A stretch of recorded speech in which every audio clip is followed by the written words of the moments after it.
सध्या राज्याच्या राजकारणामध्ये पाऊस, मिसिंग लिंक यासारख्या विषयावरून जोरदार रणकंदन सुरू असल्याचं आपल्याला पाहायला मिळतंय. म्हणजे तिकडं विधिमंडळात पावसाळी अधिवेशन सुरू आहे आणि या साऱ्या विषयांवर अतिशय गरमागरम चर्चा होताना दिसते.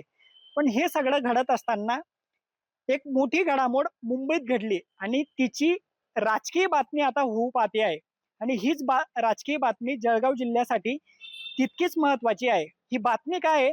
तर भाजपचे राष्ट्रीय सरचिटणीस विनोद तावडे यांनी मुंबईमध्ये एकनाथ खडसेंची त्यांच्या निवासस्थानी भेट घेतली आणि या भेटीनंतर एकनाथ खडसे हे भाजपच्या वाटेवर आहेत का, असा प्रश्न विचारला जाऊ लागला. आणि या प्रश्नाचं उत्तर जर जळगाव जिल्ह्यामध्ये आपण शोधायचा प्रयत्न केला तर खरंच खडसे हे भाजपमध्ये पुन्हा एकदा जातील अशी चर्चा रंगताना दिसते. त्याला काही कारणं देखील आहेत. नेमकी ही कारणं काय आहेत? खडसेंच्या भाजप पुनरागमनाची नेमकी काय कारणं आहेत? ही बातमी आताच का होते? याचाच आढावा आपण जाणून घेण्याचा प्रयत्न करणार आहोत. त्यासाठी तुम्हालाही खडसेंच्या भाजप प्रवेशाविषयी सखोल माहिती हवी असेल तर हा व्हिडिओ तुम्ही शेवटपर्यंत पाहायलाच हवा. सगळ्यात आधी खडसेंच्या भाजप प्रवेशाची चर्चा कुठून सुरू झाली? तर ती विनोद तावडेंनी भेट घेतली तेव्हापासून नाही, तर ज्या वेळेस विधान परिषदेची निवडणूक जाहीर झाली आणि या निवडणुकीकडे मोठी राजकीय घडामोड म्हणून राज्यात पाहिलं जात होतं. पण खऱ्या अर्थाने ही निवडणूक रंगात आली ती नाशिक आणि जळगावमध्ये. सुरुवातीचा जो या निवडणुकीचा पहिला टप्पा होता तो उमेदवारीचा, म्हणजे कोणती जागा कोणत्या पक्षाला सुटेल याची महायुतीमध्ये प्रचंड उत्सुकता होती. तशीच ती जळगावच्या जागेविषयी देखील होती आणि ही जागा अपेक्षेप्रमाणे भाजपच्या वाटेला गेली. भाजपच्या वाटेला गेल्यानंतर या जागेवर भाजप उमेदवार कोण देईल? कारण यावेळेस भाजपकडून इच्छुकांची संख्या मोठी होती आणि जी नावं चर्चेत होती त्या नावांव्यतिरिक्त जे नाव फारसं चर्चेत नव्हतं ते नाव समोर आलं आणि ते नाव होतं जिल्हा परिषदेचे माजी उपाध्यक्ष नंदकिशोर महाजन. हे भाजपचे जुने कार्यकर्ते आहेत, पण त्यांना विधान परिषदेची उमेदवारी सहज मिळेल अशी परिस्थिती अजिबात नव्हती. आणि ज्या वेळेस गिरीश महाजनांनी महायुतीच्या नेत्यांच्या उपस्थितीमध्ये भाजप कार्यालयामध्ये त्यांच्या नावाची घोषणा केली त्यावेळेस गिरीश महाजनांनी सुद्धा हे मान्य केलं की यावेळेस पक्षामध्ये इच्छुकांची संख्या मोठी होती, त्यामुळे ही उमेदवारी नेमकी कोणाला द्यायची हा पेच जसा आमच्या समोर होता तसाच तो वरिष्ठ नेत्यांसमोर देखील होता. पण यावेळेस आम्ही नाव फायनल केलं नाही तर ते थेट दिल्लीवरून नाव आलं. मग नंदकिशोर महाजन हे खऱ्या अर्थाने तेवढे मोठे होते का? तर मुळीच नाही.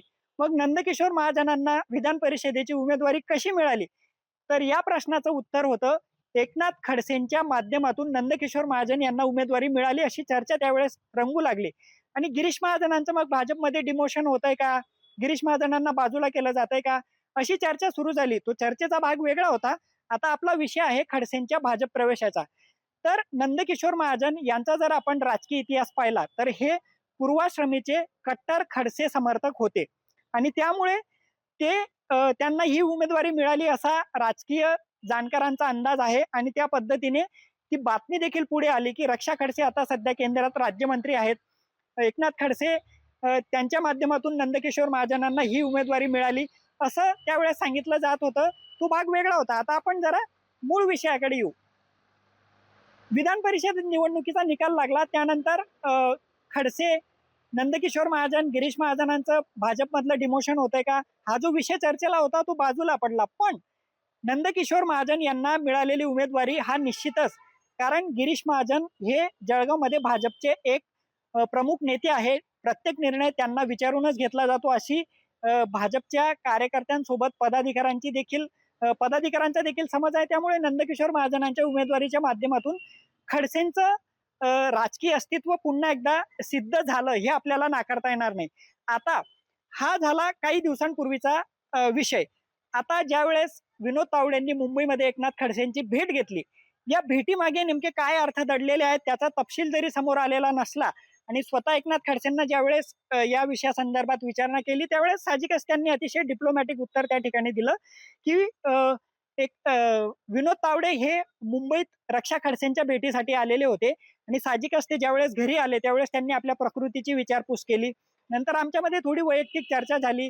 त्या ठिकाणी कोणत्याही राजकीय स्वरूपाची चर्चा झाली नाही असं खडसेंनी उत्तर दिलेलं असलं तरी विनोद तावडेंनी खडसेंची घेतलेली भेट हा जो महत्वाचा क्षण आहे हा दुर्लक्षित करता येण्यासारखा नाहीये. कारण आता 2 सप्टेंबरला एकनाथ खडसेंचा वाढदिवस आहे आणि हा वाढदिवस यावेळेस ते प्रचंड दणक्यात साजरा करणार आहेत. त्यांच्या वाढदिवसाला भाजपचे अनेक वरिष्ठ नेते देखील उपस्थित राहणार आहेत. अशी चर्चा गेल्या अनेक दिवसांपासून जळगावच्या राजकारणामध्ये सुरू आहे आणि ही चर्चा सुरू असतानाच विनोद तावडे ज्या अर्थी एकनाथ खडसेंची भेट घेतात, त्यामुळे काहीतरी आतमध्ये शिस्त आहे हे तर तेवढं निश्चितच आहे.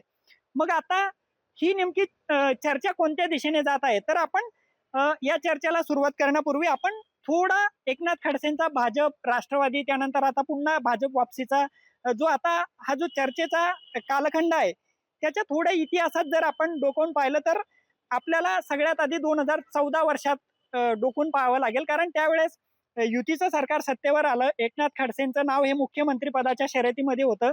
स्वतः खडसेंनी देखील त्या संदर्भातली आपली मनीषा बोलून दाखवलेली होती. पण दुर्दैवाने त्यावेळेस त्यांना मुख्यमंत्रीपद मिळू शकलं नाही आणि तिथूनच खऱ्या अर्थाने खडसे नाराज झाले. भाजपच्या पक्षश्रेष्ठींवरची नाराजी त्यांनी अनेक वेळा बोलूनही दाखवली. नंतर 2 वर्षे अशीच निघून गेली. मग उजाडलं ते 2016चं वर्ष आणि हेच वर्ष खडसेंच्या राजकीय कारकिर्दीसाठी खऱ्या अर्थाने मागे खेचणारं वर्ष ठरलं असं बोललं तर ते चुकीचं ठरणार नाही. कारण 2016 मध्ये भोसरी जमीन गैरव्यवहाराचं प्रकरण खडसेंच्या मानगुटीवर बसलं आणि त्यावेळेस खडसेंना आपल्या 12 खात्यांचा मंत्रिपदाचा राजीनामा द्यावा लागला. नंतरच्या काळामध्ये खडसेंनी प्रचंड आगपाखड भाजपचे वरिष्ठ नेते असतील, संघ असेल, सोबतच तत्कालीन मुख्यमंत्री देवेंद्र फडणवीस असतील आणि त्यांचे जिल्ह्यातले कट्टर राजकीय प्रतिस्पर्धी गिरीश महाजन असतील, यांच्यावर खडसेंनी प्रचंड आगपाखड केली. म्हणजे 2019 पर्यंत हा सारा खडसेंचा आपण प्रवास त्या ठिकाणी पाहिला. 2019 पर्यंत खडसे भाजपमध्ये होते. नंतर काही महिने असेच निघून गेले. खडसे सातत्याने टीका करत होते. भाजपमध्ये पद्धतशीररित्या त्यांचं राजकीय वजन कमी करण्याचा प्रयत्न झाला. कोर कमिटीमधून त्यांना बाजूला करण्यात आलं आणि 2019 मध्ये प्रचंड मोठ्या राजकीय उलथापालथी राज्याच्या राजकारणात झाल्या. महायुतीचं सरकार येईल अशी त्या ठिकाणी शक्यता वाटत असतानाच राजकीय घडामोडी घडल्या आणि महाविकास आघाडीचं सरकार त्यावेळेस सत्तेत आलं आणि महाविकास आघाडीचं सरकार सत्तेवर असतानाच ऑक्टोबर 2020 मध्ये खडसेंनी जी त्यांची भाजपमध्ये राजकीय घुसमट होत होती, ती घुसमट पाहता आपल्या लेकीसोबत राष्ट्रवादी काँग्रेसमध्ये प्रवेश केला. त्यावेळेस शरद पवारांची राष्ट्रवादी एक संघ होती आणि शरद पवारांनी खडसेंच्या राजकीय पुनर्वसनासाठी त्यांना आपल्या पक्षात घेतलं. नंतर काय झालं, तर खडसेंना राष्ट्रवादी राज्यपाल नियुक्त 12 जागांमधून आमदार करेल अशी एक शक्यता होती. पण खडसे सहजासहजी आमदार होतील अशी परिस्थिती त्यावेळेस नव्हती. तत्कालीन आपले जे राज्याचे राज्यपाल होते भगतसिंह कोश्यारी, यांच्या भूमिकेमुळे खडसेंना शेवटपर्यंत राज्यपाल नियुक्त कोट्यातून आमदार होता आलं नाही. पण 2022 मध्ये ज्या वेळेस राष्ट्रवादीच्या जागा रिकाम्या झाल्या, त्या जागेवरून खडसेंना विधान परिषदेवर संधी मिळाली आणि ते आमदार झाले. आता ज्या वेळेस खडसे आमदार झाले त्यावेळेस लगेच ते मंत्री होतील अशी एक चर्चा होती आणि साहजिकच खडसेंना त्यावेळेस सत्तेचा एक शह मिळालेला होता.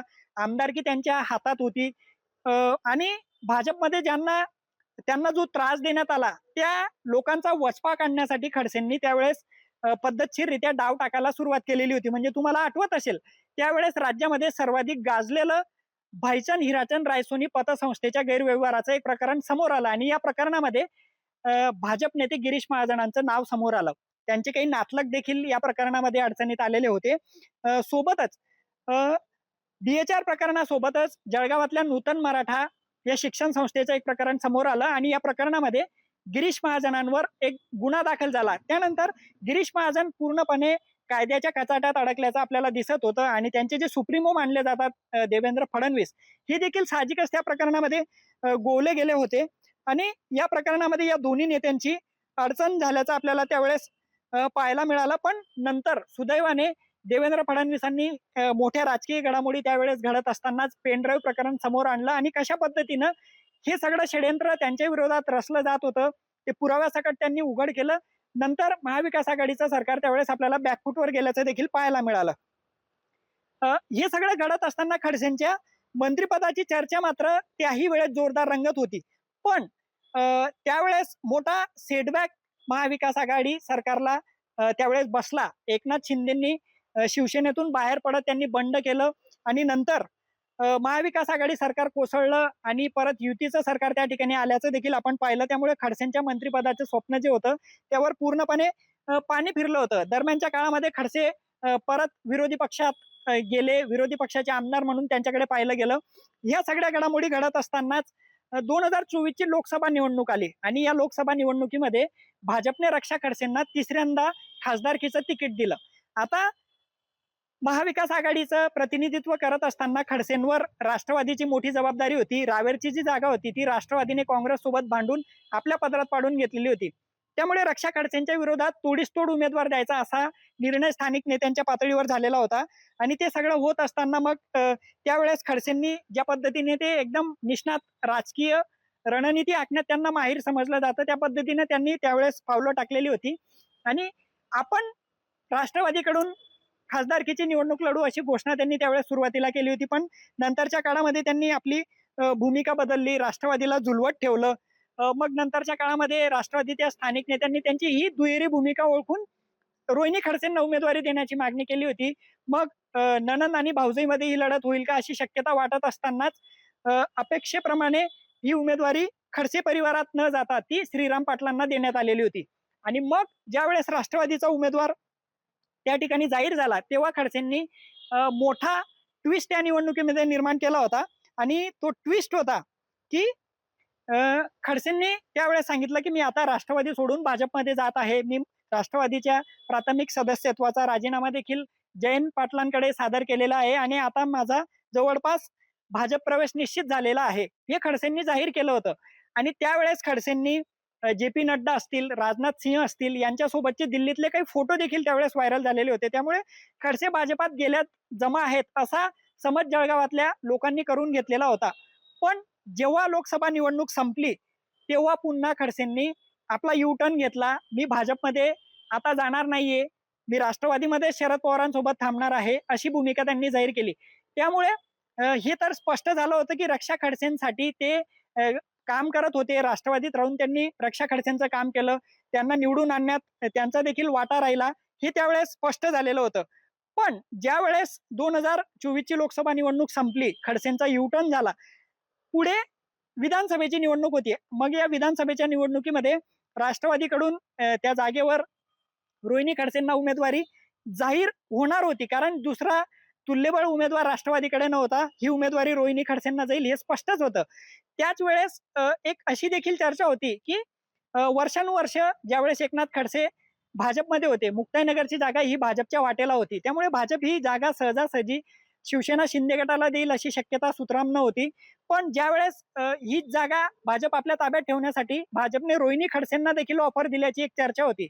आणि त्यावेळेस लोकसभा निवडणुकीमध्ये युतीला मोठा फटका राज्यामध्ये बसलेला होता आणि महाविकास आघाडीच्या दृष्टीने चांगलं वातावरण त्यावेळेस होतं. त्यामुळे रोहिणी खडसेंनी युतीची उमेदवारी म्हणजे भाजपची ऑफर नाकारली होती आणि त्यांनी राष्ट्रवादीतच थांबणं पसंत केलं होतं. आणि शेवटी मुलीच्या हट्टामुळे खडसेंनी देखील रोहिणी खडसेंसाठीच काम करण्याचा निर्णय त्यावेळेस घेतलेला होता. पण एवढं करून देखील रोहिणी खडसेंचा पराभव झाला. नंतर भाजपने दिलेल्या ऑफर संदर्भात देखील बरीचशी चर्चा जळगाव जिल्ह्यामध्ये झाली की त्यावेळेस त्यांनी ऑफर स्वीकारली असती तर खडसेंचं राजकीय जे विघटन सुरू होतं ते कुठंतरी थांबलं असतं. पण खडसेंनी ती रिस्क घेतली होती. ते राष्ट्रवादीतच थांबले. मग नंतर दरम्यानच्या काळामध्ये बरचसं पाणी पुलाखालून वाहून गेलं आणि मग नगरपालिकांच्या निवडणुका आल्या, महानगरपालिकेची निवडणूक झाली. या दोन्ही निवडणुकांमध्ये राष्ट्रवादीला सपाटून मार खावा लागला. मग फारसे खडसे या दोन्ही निवडणुकांमध्ये आपल्याला सक्रिय दिसलेच नाही.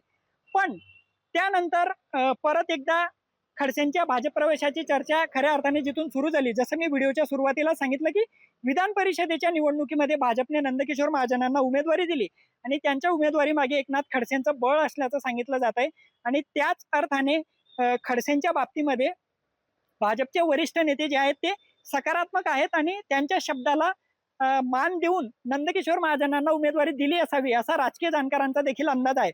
तिथून पुन्हा एकदा खडसेंच्या भाजप प्रवेशाची चर्चा सुरू झालेली आहे. आता खडसेंचा भाजप प्रवेश नेमका का केला जातोय याचा जर आपण थोडा अंदाज बांधण्याचा प्रयत्न केला तर काही राजकीय घडामोडी आपल्याला आपल्या डोळ्यासमोर येतात. मग गिरीश महाजन जे भाजपचे संकटमोचक मानले जातात, सध्या त्यांचं पक्षामध्ये डिमोशन होतंय का, अशीच काहीशी परिस्थिती गिरीश महाजनांच्या बाबतीमध्ये आहे.